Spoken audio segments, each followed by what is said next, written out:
Revelações da ciência sobre os mistérios da vida.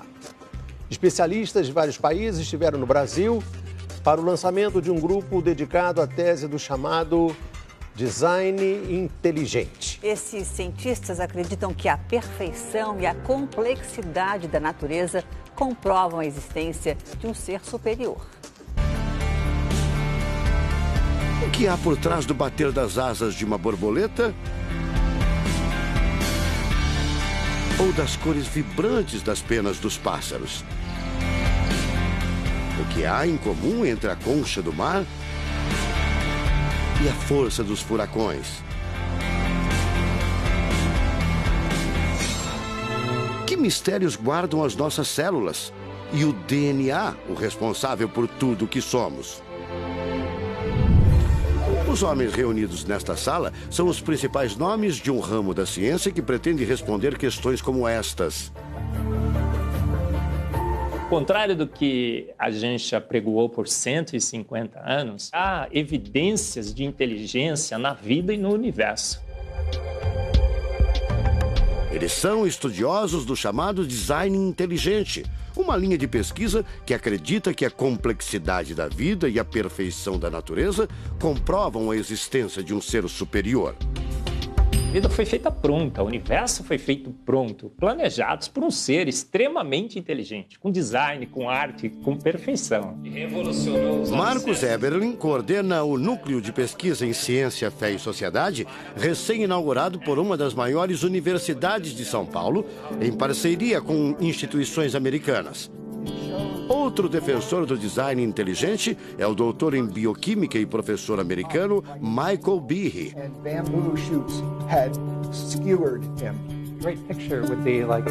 Brian Miller é doutor em física. Ele coordena as pesquisas da Universidade de Duke, nos Estados Unidos. Seria um super engenheiro, um super arquiteto? Você pode dizer isso, responde o físico. Um arquiteto que tinha a vida em mente, um criador que fez a vida deliberadamente. Also, when you look at life itself, não é de hoje que os cientistas procuram pistas deste arquiteto da vida. Galileu Galilei, o célebre físico e astrônomo italiano, disse há mais de 400 anos que a matemática é o alfabeto com o qual Deus escreveu o universo. A matemática se dedica a provar que tudo no universo segue uma lógica. Mas foi ainda antes, na Idade Média, que outro italiano, Leonardo Fibonacci, decifrou parte deste alfabeto. Ele descobriu um padrão numérico que se repete em quase tudo na natureza. Em homenagem a ele, o padrão passou a ser conhecido como sequência de Fibonacci, uma sequência lógica de números que pode ser expressa em formas geométricas.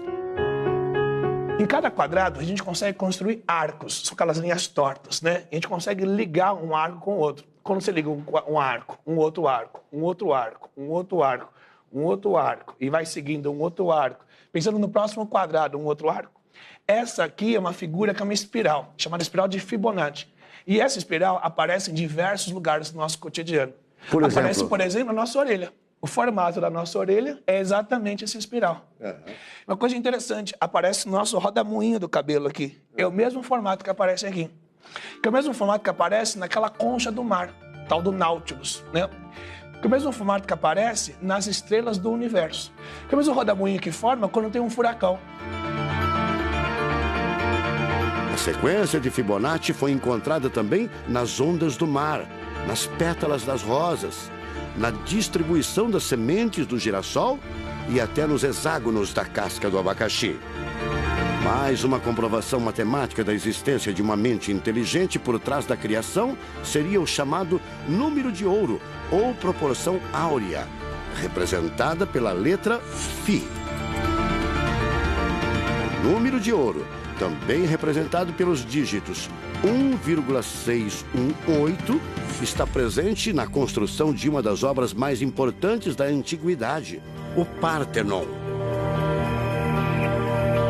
Foi usado por Leonardo da Vinci na Mona Lisa, o quadro mais famoso do mundo. essa regra do número áureo, ela vem, né, aparece no Fibonacci e aplica em um monte de situações. E é legal que os gregos percebiam isso, eles associavam isso muito com a ideia de perfeição. Ele está presente nas asas das borboletas e até nas medidas do corpo humano. Se você pegar a sua altura e dividir pela distância do seu umbigo até o chão, vai dar aproximadamente 1,6. Um φ. Vai dar um φ também. Se a gente abre os braços, né, calcula a distância da ponta de um dedo até a ponta do outro dedo. Então vai ser desse dedo maior aqui, no dedo médio, até chegar ao dedo médio. Se eu pegar essa distância e dividir pela distância desse dedo até esse ombro aqui, vai dar 1,6 de novo. De tudo na natureza, o que mais impressiona os cientistas são as células, a chamada unidade básica da vida. São as menores partes que compõem os seres vivos, vegetais ou animais. O corpo humano é formado por cerca de 100 trilhões de células que dão origem a tecidos e órgãos. We cannot be accidentally caused. Life is not an accident. O americano Douglas Axie estuda biologia molecular há mais de 25 anos. Ele garante: não existe a mínima possibilidade de a vida ser um acidente, um acaso da evolução do planeta. Para ele, as células são complexas demais e só podem ter sido criadas de propósito por um ser inteligente. Literally machines that are made out of molecules. Dr. Michael Behe concorda. Ele compara a célula a uma fábrica repleta de máquinas e veículos. Ela produz e troca com as células vizinhas os elementos fundamentais à vida. Tudo coordenado por uma espécie de computador central, o chamado DNA. Você já deve ter ouvido falar dele. O DNA é um conjunto de informações genéticas que definem as características dos seres vivos. Entre os humanos é o DNA que informa o sexo, a cor da pele e do cabelo e o formato do rosto, entre outras coisas. São 6 bilhões de informações condensadas numa estrutura microscópica extremamente eficiente.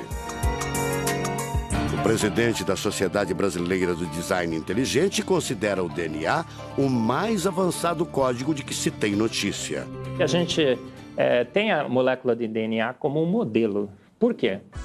Porque quando a gente descobriu essa molécula, a gente viu que é uma molécula fantástica, maravilhosa. E ali evidências e mais evidências de que uma mente inteligente projetou a vida. Porque é o software da vida. E esse software tem o quê? Tem ali um código. E a gente sabe que códigos emanam de mentes inteligentes. Nos Estados Unidos, um grupo de pesquisadores afirma ter identificado uma sequência de números que sempre se repete no DNA humano.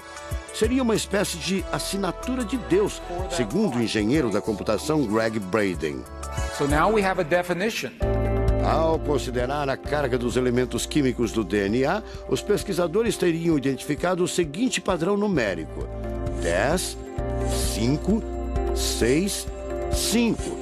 Eles então passaram a tentar decifrar esse código e tiveram a ideia de substituir os números por letras hebraicas. Em hebraico, a língua oficial de Israel e que aparece na Bíblia, os números são representados por letras, como explica essa professora israelense. A escrita hebraica é muito antiga. Já tem textos escritos 1000 anos antes da Era Comum. E nesta época ainda não inventaram o sistema decimal dos números que usamos agora. Na Bíblia, o Primeiro Testamento, podemos ver não só os números dos versículos e os números dos capítulos, mas também as páginas. A contagem das páginas está feita em letras e não em números. A sequência numérica 10, 5, 6, 5 foi transcrita para as respectivas letras em hebraico: Yud, Rei, Vav, Rei. Veja o resultado. A sequência corresponde à palavra Javé, ou Deus, em hebraico. Apesar de todo o avanço da medicina, cerca de 90% das informações genéticas ainda são um mistério. professor Eberlin diz que as descobertas científicas trazem implicações sérias para toda a humanidade, mas cada vez mais reforçam os argumentos de quem acredita no design inteligente, a assinatura de uma força superior. A gente vai ter que entregar essa informação para a filosofia e para a teologia. E a gente agora, como bons filósofos e teólogos que todos somos, a gente vai colocar a nossa filosofia e nossa teologia em cima desse dado científico e optar pela melhor opção. Eu, óbvio, acho que a melhor opção é Deus. Como gente, a gente tem esse direito, né, de especular em cima da descoberta científica de que uma mente inteligente orquestrou o universo e a vida.